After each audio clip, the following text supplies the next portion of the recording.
How much of this do you think it's coronavirus and whatever's going on with U.S. and China? How much of this do you think is China saying, you know what, screw you, U.S. You're playing this hardball with me. I'm going to come and bully you in a whole different way that you won't even pay attention to it.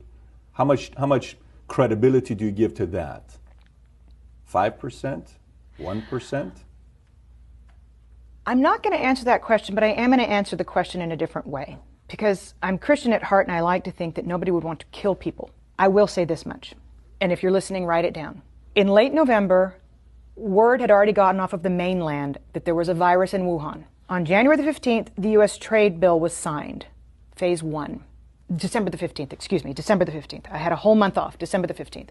6 weeks later, the trade truce was signed with an out clause, a very clever out clause that the Chinese made sure was in there, that said if there was any kind of act of God, pandemic, then they didn't have to make good on what they had committed to buy from the United States. Within days, they announced the first coronavirus.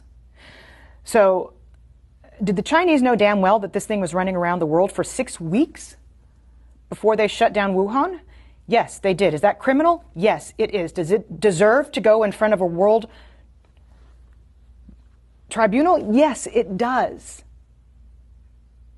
Because we know that it was the unfettered travel that made this thing a global phenomenon that was impossible to contain.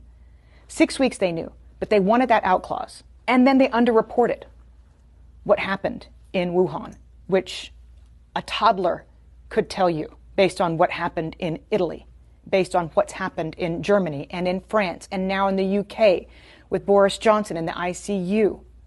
There's no way in a city the size of New York, 11 million people, that there were so few cases. It's impossible with similar density to New York. So the World Health Organization should be held accountable for not holding China accountable to providing good, valid data so that the rest of the world could prepare for fewer people to die. And that's what you're talking about. To me, these are equivalents to acts of war on the part of China. And then, equally, whether you're talking about NPR or Fox News, most major media outlets on both sides of the aisle came out and reassured the United States that it was just the flu.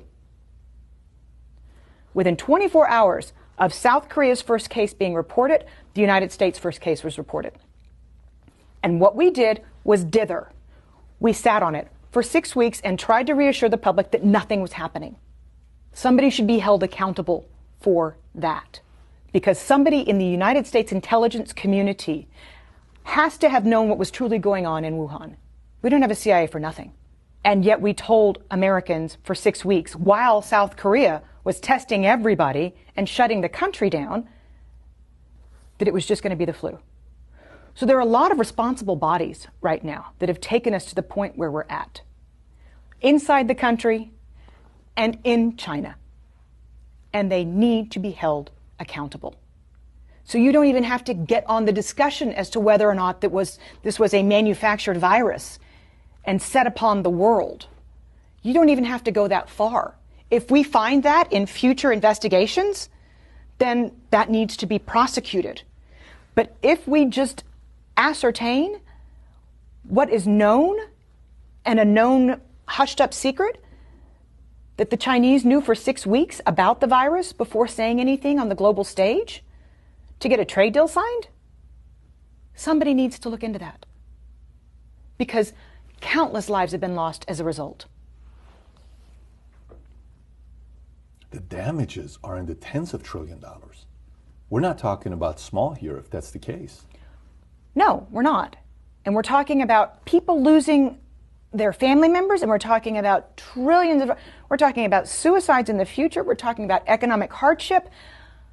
All of this could have been mitigated had China been honest and had the World Health Organization made China accountable. Because at first they said it's not anything to worry about when the WHO first came out and said we don't need to stop everything. Let me ask you, who do you trust the least? Iran, Russia, or China? China. China's got more economic power. Because of that, or because they don't have a free press and because we can't really know what the hell is going on over there? Well, that's just a kicker, but you don't really know what's going on in Iran either. You had global satellite images in Iran showing mass graves. Iran underreported the same. And you can't tell me that in the cold of winter that Russia has as many cases as it's reporting. But at last check, China's 17% of global GDP. They can throw more money around than anybody else.